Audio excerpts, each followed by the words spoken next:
Hello everybody. और आप सब ठीक होंगे आई होप, और अच्छे से रह रहे होंगे।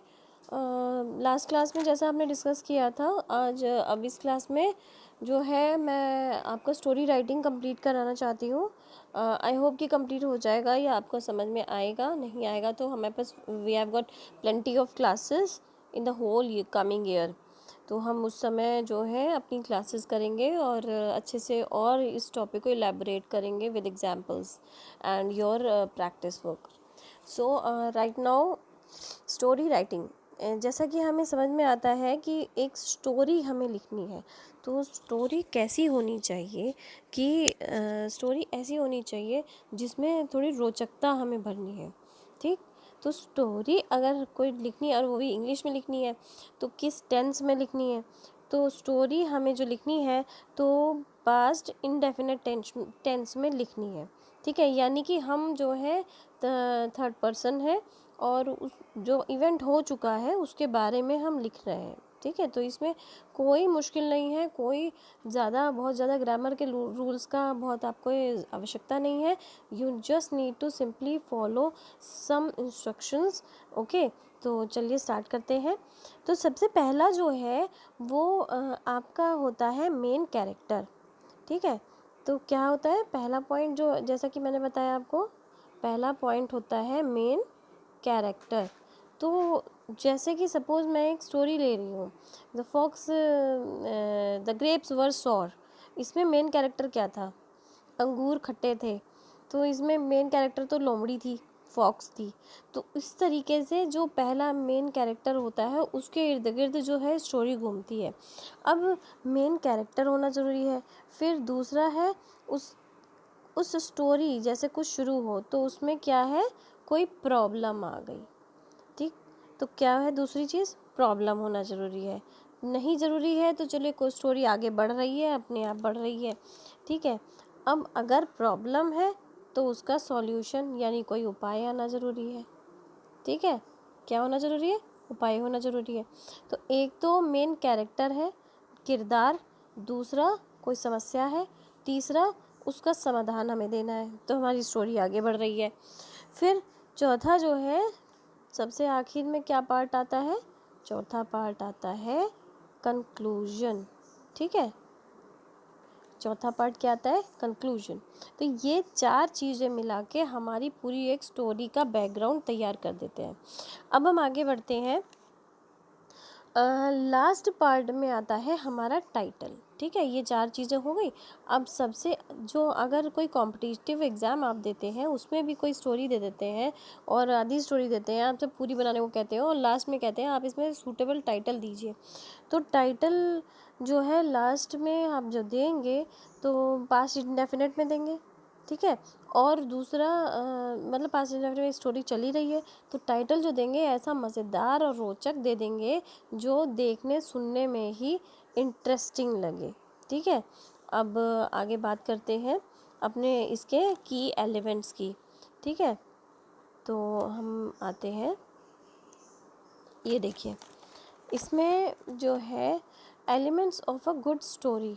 तो एक अच्छी स्टोरी के कुछ पार्ट होते हैं। ठीक है, एलिमेंट्स होते हैं, उसको हम देखते हैं। तो पहले तो ये देखेंगे कि प्लॉट क्या है, यानी कि बैकग्राउंड क्या है। ठीक है, बैकग्राउंड मतलब कि अगर जैसे अभी मैं आपको एग्जांपल के साथ बताऊंगी कि उस स्टोरी में क्या बैकग्राउंड लगी हुई है। जैसे कि जब मैंने जो स्टोरी का आपको नाम बताया, ग्रेप्स वर सॉर, तो यानी अंगूर खट्टे हैं, तो इसमें बैकग्राउंड ये है कि लोमड़ी बहुत भूखी है और इधर उधर घूम रही है। दूसरा, आप अपना इमेजिनेशन यानी अपनी कल्पना का इस्तेमाल कर सकते हैं। कैसे? आप अपनी कल्पना का इस्तेमाल कर सकते हैं इस चीज़ को, प्लॉट को बढ़ाने के लिए या प्लॉट को ही पूरा बनाने के लिए। It's an imagination.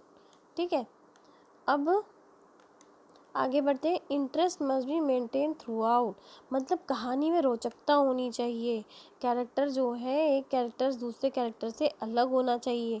ऐसा नहीं कि दो कैरेक्टर एक ही में मर्ज हुए चले जा रहे हैं, हमें पता ही नहीं चला है। और बैकग्राउंड अच्छी होनी चाहिए, एटमॉस्फेयर भी एक मतलब सधा हुआ होना चाहिए। आपकी भाषा और एक्सप्रेशन का तरीका एकदम साफ सुथरा होना चाहिए। ठीक, आपकी भाषा ना तो ज़्यादा वेग होनी चाहिए और ना ही ज़्यादा लूज़ होनी चाहिए, ना ही ज़्यादा बहुत ही ज़्यादा कठोर होनी चाहिए कि जो समझ में ना आए। डायलॉग अगर चाहिए है तो उसे वैसे दे सकते हैं, अदरवाइज़ डायलॉग का होना ज़रूरी नहीं है, आप उसे अवॉइड करिए, क्योंकि ये कोई ड्रामा नहीं है, स्टोरी है। पर्टिकुलर मूड जो है वो क्रिएट करना चाहिए, और बहुत ही सैड मूड में कोई भी स्टोरी नहीं लिखी जानी चाहिए, जिससे कि कहानी में रोचकता नहीं आती। मैसेज जो है एकदम क्लियर होना चाहिए, और जहाँ तक हो सके पास्ट, जैसे मैंने बताया ही आपको, पास्ट इंडेफिनिट में करना चाहिए, और जो है ऐसा लगना चाहिए कि जैसे आप समझ रहे हो कि अब क्या होगा। ठीक है, आगे बढ़ते हैं। ये देखिए, मैंने एक स्टोरी का एग्जाम्पल भी लिया है, स्पेसिमेन, अ क्रिसमस गिफ्ट। अब इसमें स्टोरी देखिए, लिटिल गर्ल है सारा, suffering from leukaemia, lying in hospital, जो कि उसकी कोई होप नहीं है, और उसके पेरेंट्स जो है एक प्रोफेशनल है से हेल्प मांग रहे हैं, रिक्वेस्ट कर रहे हैं हॉस्पिटल में। तो सेंटा विजिट करते हैं हॉस्पिटल में, ठीक है, और उसकी होप जग जाती है। शी इज़ कर्ड, कर्ड का अर्थ है ठीक हो जाती है। अब आते हैं इन दिसंबर ना 1997 में विस्कॉसिन। अब ये देखिए हमारा प्लॉट तैयार हुआ, ठीक है, ये पहला जो एक दो लाइन है, ये अ लिटिल गर्ल सारा सफरिंग फ्रॉम लिव, ये हमारा प्लॉट है। अब हम तारीख की बात करते हैं, कहाँ पे किस जगह पे बात हुई, ठीक है। इसमें सारा जो है वो लेट है, पड़ी हुई है, और एक ब्लड तरीके के ना ठीक होने वाले ब्लड कैंसर से परेशान है, त्रस्त है, और उसके डॉक्टरों ने कहा है कि अब कोई होप नहीं है उसके बचने की, जिससे कि जो सब बहुत ही सैड है। उसके बाद लेकिन क्रिसमस से पहले उसके पेरेंट्स ने एक प्लान सोचा, एक प्रोफेशनल सेंटा क्लॉज वहाँ होते हैं, तो उनको उन्होंने अप्रोच किया और उसको होप दिला दी। अब इन दिस केस जो है जीसस का मैसेज कह कर ये लियोनार्ड बंदा आया और उसने एक विज़िट किया, ठीक है। उसका जो फेस था, लड़की का जो फेस था वो बिल्कुल पेल हो चुका था। पेल का मतलब होता है बिना ही खून के एकदम ही सफ़ेद सा जब शरीर पड़ जाता है उसे पेल कहते हैं। हर हैंड्स वर लाइफलेस, मतलब उसके हैंड से धीरे से जान जो है एकदम जा रही थी। तो लियोनार्ड ने रियलाइज़ किया कि ये मिशन बहुत ही सीरियस है, एकदम ही एक्सट्रीम कंडीशन है। तो इसमें सारा आई एम सेंट, वो उसने जो कहा सारा से, वो ये मैसेज है कि जीसस क्राइस्ट का मैं तुम्हें मैसेज कहने जा रहा हूँ कि जीसस वॉन्ट्स यू, जीसस तुम्हें इस दर्द भरी जो दुनिया है इससे जो एक परी, एक एंजल बनाना चाहते हैं, ठीक है। और जब हिंसा से पूरा दर्द मिल रहा है सबको, तो उससे परी बनाना चाहते हैं। तो उसने जो है I perform my duty was Sarah's enthusiastic response. तो उसने, लड़की ने तुरंत, अब देखिए ब्लड कैंसर आपको भी पता है, सबको पता है, जो है क्योरेबल नहीं है। तो उसने आके एक अच्छी अक्लमंदी का इस्तेमाल किया और उससे कहा कि तुम्हें जीसस ने सेलेक्ट किया है। तो जब किसी को सिलेक्ट करेगा तो बट ऑब्वियस, जब उसकी आत्मा ऊपर जाएगी तब तो वो एंजल बनेगी। तो वो उस बच्चे को समझ आ गया और उसने जो है रिस्पॉन्स भी किया अच्छे से कि हाँ मैं रेडी हूँ।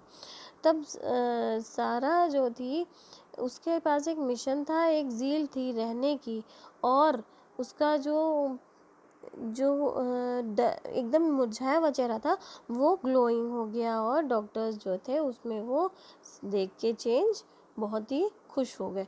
तो इसका मॉरल जो स्टोरी का है वो ये निकल के आता है, अ क्रिसमस गिफ्ट, ठीक है। तो इसका ये भी है, ये देखिए, ये इसका टाइटल भी क्रिसमस गिफ्ट है।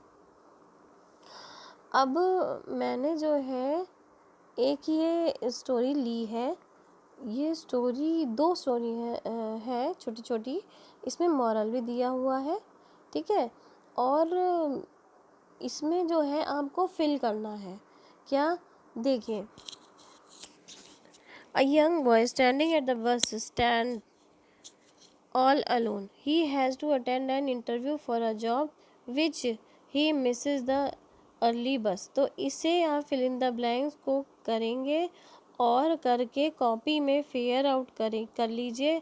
आपको आ रहा है तो ठीक है, नहीं आ रहा है तो कोई बात नहीं, मैं इसे करा दूँगी, ठीक है। अब आगे इस वुड कटर वाली स्टोरी पे पढ़ते हैं। Wood cutter cutting a tree on the river bank. ठीक है, इसकी हेडिंग देखिए क्या है, Mercury and the wood cutter bank. Suddenly his axes falls. ठीक है, अब क्या होता है भाई, कोई काम अगर आप कर रहे हो कुछ गिर जाता है तो उसे क्या लिखेंगे, suddenly. Into the deep river down. He bewails. A stranger appears with a golden axe. तभी एक अज्ञात आदमी जो है एक सोने की कुल्हाड़ी के साथ अपीयर होता है। फ्रॉम द रिवर, इसे आप कंप्लीट करेंगे, from the river. The wood cutter says it is not his axe. ठीक है, the stranger reappears with a silver axe. तभी जो वो अज्ञात इंसान है या यक्ष है वो नदी के अंदर से एक सोने की कुल्हाड़ी लेके चला आता है। विद अ सिल्वर एक्स, आगे ये डॉट डॉट में आप भर दीजिए, इन हिज हैंड्स।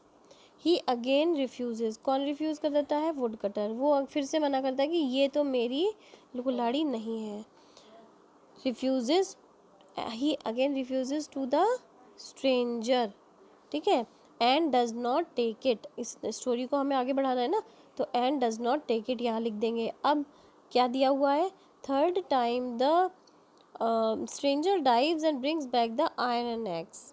तब तीसरे समय जो वो अज्ञात है वो उसमें छलांग लगाता है नदी में और उसकी लोहे की कुल्हाड़ी को वापस लाता है। ठीक है, iron axe from deep into the river. The wood cutter cries with joy. और वुड कटर बड़ा ही खुश होके हंसता है। ठीक है, joy while receive and happy to see his axe लिख दीजिए, या while receiving his original iron axe लिख दीजिए। ठीक है, the stranger and gold god Mercury is please. वो यहाँ पे अक्सर में विदेश में गॉड मरकरी माने जाते हैं, तो गॉड मरकरी जो थे वो बड़े खुश हुए।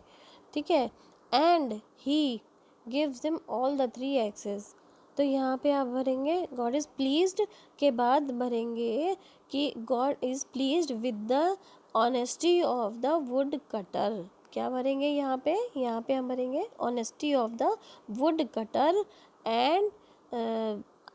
And he awards him with all the 3 axes. ठीक है, honesty with the wood cutter and awards the wood cutter and awards him awards give and award gives him all the 3 axes. तो इस तरीके से हम भरेंगे और ये स्टोरी पूरी करेंगे। इसका मॉरल भी देखिए लिखा हुआ है, honesty is the best policy.